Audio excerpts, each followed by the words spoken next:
Հարգելի հայրենակիցներ, մենք մեր զրույցը կշարունակենք սոցիոլոգ Արթուր Պարոնյանի հետ, ողջույն, շնորհակալություն, առաջին անգամ եք մեր տաղավարում, այսօր մենք խոսելու ենք հանցագործությունների աճի, կրիմինալի Հայաստանում տիրող իրավիճակի մասին։ Բարև ձեզ, պարոն Պարոնյան, նոր թվերը երևի լսեցիք հանցագործությունների, սպանությունների թվի հետ կապված եւ առանձնապես ծանր հանցագործությունների թվի, ես չգիտեմ քանի ապատիկ է աճել, հա, ասենք 1000 ապատիկ է, 2000 Տերենիկը չէր հավատում այդ թվերին։ Ես այդ թվերին չեմ հավատում։ Դուք հավատում եք, որ այդ տիպի աճ գրանցված կլինի հանցագործությունների։ Հավատը թողնենք եկեղեցու, հավատում եք թե չենք հավատում, մեր գործը վերլուծելն է։ Հիմա երկու համեմատություն կար այնտեղ, մեկը 18 թվականի հետ, մեկը նախորդ տարվա հետ։ 18 թվականի հետ կտրուկ աճ է, հա, 24 թվականը իրանց ինչ-որ հույսեր է տալիս։ Երկուսն էլ շատ կարևոր են։ Ուրեմն 18 թվականի հետ եթե համեմատենք, սա մի քիչ շատ երկար խոսակցություն է, բայց մինչև 18 թվականը մենք ունեցել ենք մի համակարգ, որտեղ որ կար ավանդական կրիմինալը, հա, անգլերեն դա կոչվում է career criminal, այստեղ կոչվում է գողեր եւ այլն, Իսկ կային այդ ստվերային համակարգերը, որոնք որ լավ թե վատ, բայց կառավարում էին, այսինքն վերահսկելի էր քրեացին վիճակը, կոնֆլիկտները ներքին, այդ եմ ասում, էլ ռազմորկաներ բան, այդ մակարդակի չէր։ Ռազմորկաները իրանք շատ կարևոր մաս են, ռազմորկաները այդ ավանդույթում իրանք մեղմացնում են կոնֆլիկտը։ Ես մի քիչ շեղվեմ ասեմ, որ տեսեք, մենք ունենք երկու խոշոր քաղաք, Գյումրի ու Վանաձոր, հա, Գյումրին դա ավանդական քաղաք է, ավանդույթներ ունեցող, այնտեղ գյումրեցի բազմաթիվ, այսպես կոչված օրենքի գողեր կան, Վանաձորում օրենքի գող չկա, Վանաձորում ճիշտը նա է, ով շուտ կրակի, հարցերը լուծում են զենքի միջոցով, դա գանգստերական քաղաք է, հիմա եթե շատ կարճ ասենք, Հիմա եթե շատ կարճ ասեմ, հա, իսկն այդ ռազմորկը ասածը ինքը միշտ ավանդական։ Հա, Գյումրիում այդ ամենը շատ է։ Ինքը դա բանն է, подушка безопасности։ Այդ խոսելը հասկանալը։ Բայց չէ, նաև արյունոտ երբ։ Ну, в общем, դա հասկանալի է։ Հիմա 18 թվին դա փլվել է։ Դա լավ է թե վատ է, իհարկե պիտի փլվի, դրա համար որ կա պաշտոնական ֆորմալ իշխանություն ու դա պետք է այդ հարցերը լուծի, բայց այդ իշխանությունը չի լուծել մի քանի հասարակական Ինչպես նաև իրավաբանական ինստիտուցիոնալ հարցեր։ Այ ինչու հարցը հենց այստեղ այդ ինչուն է։ Այսինքն որ Մեքսիկայի օրը չընկնենք խոսքի։ Հիմա Արեկնազ եկեք փաստենք sense մի բան, քանի որ մեր ինֆորմացիան շատ քիչ է, մենք ունենք միկրո բազմաթիվ տվյալներ, իրանք ունեն, то есть մենք գիտենք 16 տարեկան տղա է, պատճառը եղել է սա եւ այլն, բայց թե ում հետ են իրանք շփվել, ոնց են ապրել, ինչ արժեքներով, այսինքն մենք հասարակագիտական որևէ ինֆորմացիա նրա համար որ ընդհանրացնենք չունենք, իրանք էլ չեն անում դա, մեզ էլ չեն տալիս հնարավորություն, հետեւաբար խորը վերլուծության համար մենք ուղղակի հնարավորություն չունենք, քանի որ այդ հնարավորությունը չկա, ես ուղղակի փաստ բերեմ, որպես ֆիքսենք, որ եղել է համակարգ, որը փլուզվել է, որը որ լավը չէր ու պիտի փլուզվեր, ու դա ճիշտ է,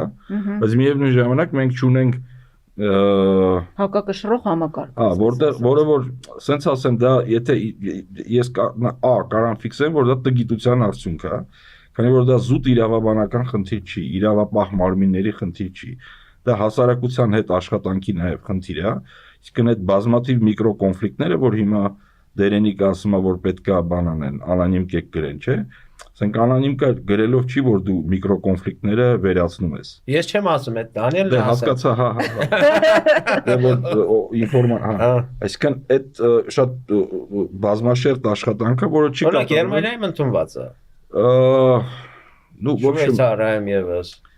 Ну, հա, կա, в общем, sense ասենք, եկեք ֆիքսենք մի փաստ, որ այդ համակարգը փլվել է, այն չի սա։ Բայց չմոռանանք նաև, որ Նիկոլ Փաշինյանի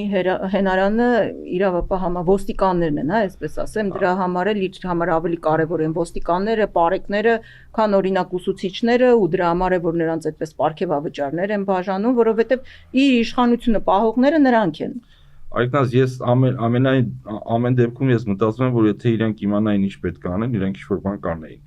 Իստում է իրանք ուղղակի տգետ բութ են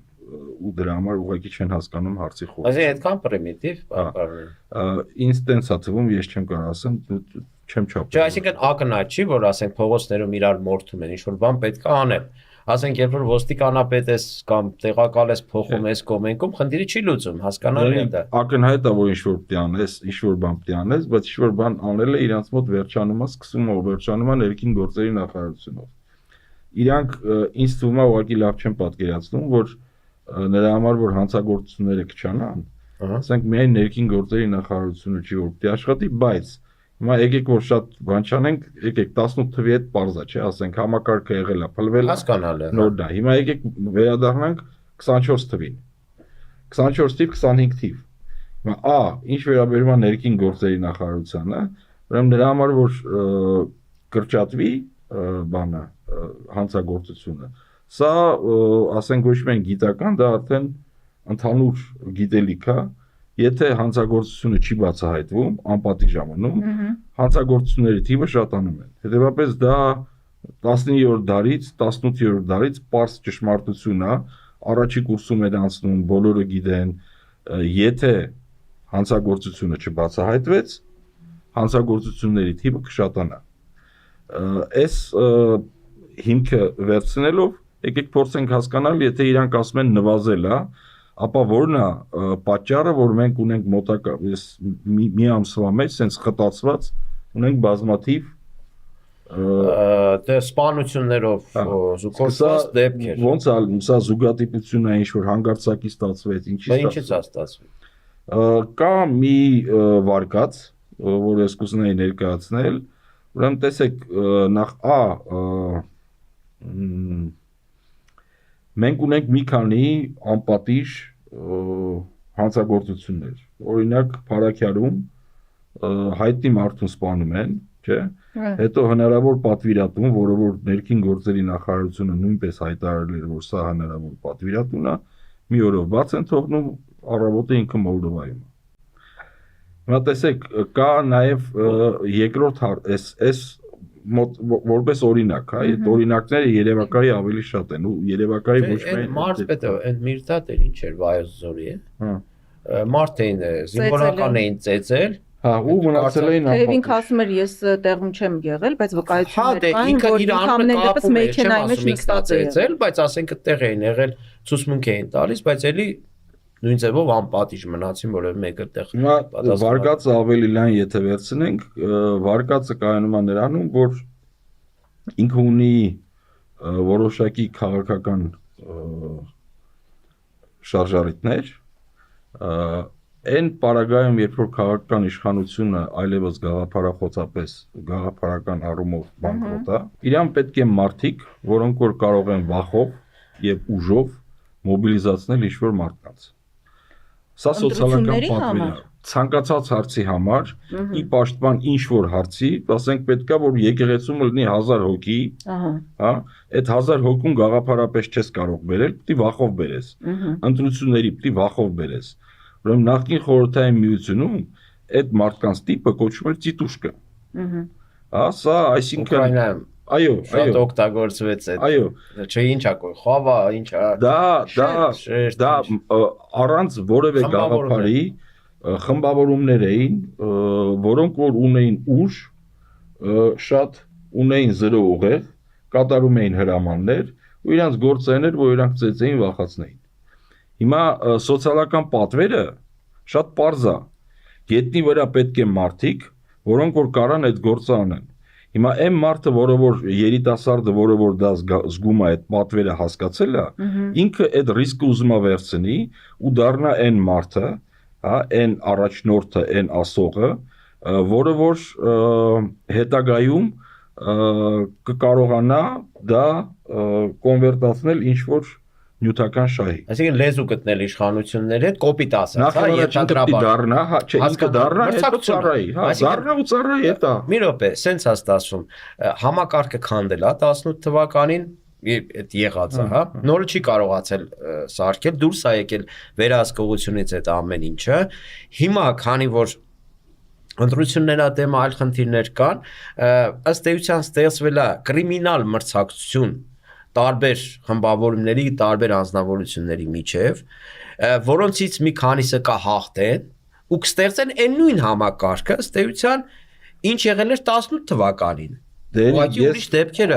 Նախ եկեք 18 թվականը դնենք կողքի, իրանք բլեցին բաներան։ Հասկանալի է։ Հիմա մի վարքյան ասեմ։ Տես իրենք ասում են, որ քչացել է, չէ՞։ Բայց մենք ունենք բազմաթիվ աղմկալի երևույթներ։ Նրա համար որ ես ստատուս ստանամ, դա պետք է աղմուկ լինի։ Ահա։ Իսկ կարող է ընդհանուր հանցագործությունները պակասի, բայց աղմկալի, ասենք, այդ 20 հոգով ծեծելը բանը ինքը պետք է շատ լինի, ինչի։ Նրա համար որ ֆիքսեն հանրության մեջ այն մարդիկ, որոնք որ պետքա ֆիքսեն, որ ես տղա եմ։ Հասկանա, այսինքն հեղինակության խնդիր ասում։ Ահա, նրա համար որ ես այդ հեղինակությունը ստանամ ու մտնեմ խաղի մեջ, դա պետք է լինի ցուցադրական ինչ որ առումով։ Ու մենք ունենք բան, ոնց է այդ կոչվում, էպոխը предварительного накопления, հա, այն նրանք չկան արդեն, այն հեղինակությունները ջարդված են, նոր հեղինակություններ են պետք, այս անգամ մենք համեմատեցինք Գյումրին ու Վանաձորը, լինելու են գանգստերներ, իսկ սրանք գանգստերներ են, որոնք որ չեն խոսում, իրանք հարձակվում են, խփում են, իրանք ծիտուշկեք են, ծիտուշկեքի ինչ որ սերունդ է, այս սերունդը ուզում է ցույց տա, որ իրանք են ծիտուշկեքը, որ իրանք հետ հաշվի նստեն։ Հասկանալի։ Հետևաբար 24 թվի հետ ինքը կարա համեմատի,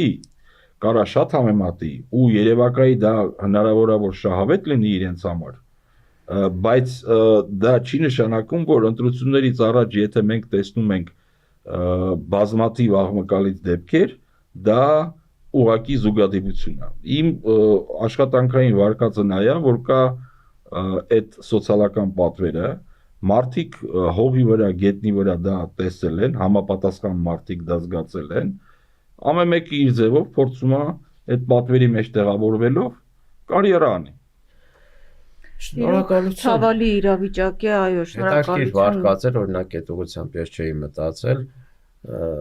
փորձենք ավելի փորձել հասկանալ։ Շնորհակալություն, պարոն Պարոնյան։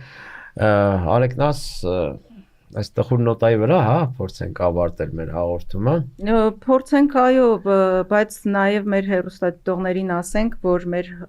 ոդքասթները գնալով էլ ավելի են հետաքրքրանալու, արի դա գոնե իրենց խոստանանք եւ առաջարկենք, որպիսի բաժանորդագրվեն մեր YouTube-յան ալիքին, Facebook-յան էջերին, Լայքեն, Արեկնասին սրտիկեք, Դերենիկին հավանեք, հա,